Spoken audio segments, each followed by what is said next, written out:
Sudah kerja keras berhari-hari untuk menulis artikel, tapi begitu submit langsung kena revisi mayor atau bahkan ditolak. Rasanya pasti bikin semangat hilang, bukan? Tapi jangan khawatir, kita akan membahas 13 kesalahan fatal dalam menulis artikel ilmiah. Proses publikasi artikel ilmiah memang penuh dengan tantangan, mulai dari revisi mayor hingga penolakan. Semua ini sering terjadi karena kesalahan mendasar yang sebenarnya bisa dihindari. Mari kita pelajari apa saja kesalahan yang harus Anda hindari saat menulis artikel ilmiah. Menulis artikel tanpa memilih jurnal terlebih dahulu. Jangan asal menulis tanpa tahu jurnal mana yang akan dituju. Setiap jurnal punya format, fokus, dan gaya penulisan yang berbeda. Jika Anda menulis dulu baru mencari jurnal, kemungkinan besar artikel Anda harus dirombak total. Pastikan memilih jurnal sejak awal untuk menghindari revisi besar. Latar belakang penelitian yang tidak relevan. Latar belakang adalah pintu masuk artikel Anda. Jika referensinya terlalu usang atau tidak relevan dengan tema penelitian pembaca, termasuk editor jurnal, akan langsung kehilangan minat. Gunakan referensi terkini yang relevan untuk menunjukkan bahwa penelitian Anda memiliki dasar yang kuat. Alur penyajian yang berantakan. Artikel ilmiah harus memiliki alur yang logis dan terstruktur, dimulai dari latar belakang, metodologi, hasil, hingga kesimpulan. Setiap bagian harus tersambung secara jelas. Jika isinya melompat-lompat tanpa struktur yang baik, pembaca akan kesulitan memahami isi artikel Anda. Struktur artikel tidak sesuai panduan. Setiap jurnal memiliki panduan penulisan yang spesifik. Jika struktur artikel Anda tidak sesuai dengan panduan ini, artikel Anda bisa langsung ditolak tanpa ditinjau lebih lanjut.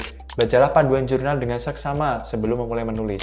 Penggunaan statistik yang salah. Statistik adalah fondasi dari validitas penelitian Anda. Jika data yang digunakan tidak relevan atau salah dalam interpretasinya, seluruh temuan Anda akan diragukan. Pastikan statistik yang Anda gunakan valid dan sesuai dengan metodologi penelitian. Kesimpulan yang tidak sesuai temuan.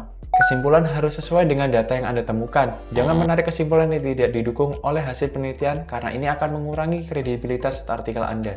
Kualitas bahasa yang buruk. Bahasa yang buruk dapat merusak kesan pertama artikel Anda. Gunakan alat bantu seperti Grammarly atau minta bantuan editor profesional untuk memastikan bahwa artikel Anda jelas, ringkas, dan bebas dari kesalahan.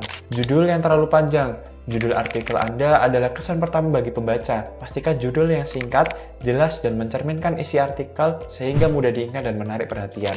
Abstrak tidak jelas. Abstrak adalah ringkasan penelitian Anda. Jangan membuat abstrak terlalu panjang atau tidak jelas. Pastikan abstrak mencakup tujuan, metodologi, hasil, dan kesimpulan dalam 150 hingga 250 kata. Kesalahan penulisan nama penulis dan institusi. Kesalahan kecil seperti salah tulis nama penulis atau institusi dapat membuat artikel Anda terlihat tidak profesional. Selalu diperiksa ulang sebelum submit. Metodologi penelitian tidak tepat. Metodologi adalah tulang punggung penelitian. Pilih metodologi yang sesuai dengan pertanyaan penelitian Anda agar hasilnya valid dan dapat dipercaya. Plagiarisme. Plagiarisme adalah kesalahan fatal yang harus dihindari. Gunakan kutipan yang sesuai dan pastikan seluruh bagian artikel adalah hasil karya Anda sendiri. Tidak memahami panduan jurnal. Luangkan waktu untuk menjaga panduan jurnal dengan detail. Ini wajib untuk memastikan artikel Anda sesuai dengan standar jurnal tersebut. Apakah publikasi jurnal internasional berbayar? Salah satu mitos yang sering beredar adalah semua jurnal internasional itu berbayar. Faktanya, tidak semua jurnal meminta biaya. Ada dua tipe utama jurnal, open access atau berbayar. Jurnal ini meminta biaya publikasi karena artikel yang diterbitkan dapat diakses gratis oleh siapa saja di seluruh dunia. Biaya ini disebut Article Processing Charge atau APC. Keuntungannya, penelitian Anda memiliki jangkauan yang lebih luas. Subscription based atau gratis. Jurnal ini biasanya tidak meminta biaya publikasi, tetapi pembaca harus membayar untuk mengakses artikel. Jika Anda mencari jurnal gratis, pastikan Anda memilih tipe ini. Sobat bisa menggunakan platform seperti DOAJ, Directory of Open Access Journal, atau jurnal kampus yang terakreditasi untuk mencari jurnal yang sesuai dengan kebutuhan Anda, baik yang gratis maupun berbayar. Jadi itulah beberapa larangan yang wajib sobat dosen hindari terutama dalam melakukan penelitian dan publikasi jurnal, baik nasional hingga internasional, serta sobat dapat mengakses dan mengajukan penerbitan jurnal di beberapa platform penyedia secara gratis seperti yang telah kita bahas sebelumnya.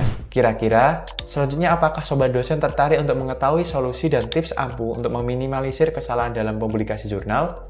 Jangan lupa untuk like dan share. Kalau ada yang ingin ditanyakan, komen di bawah ini.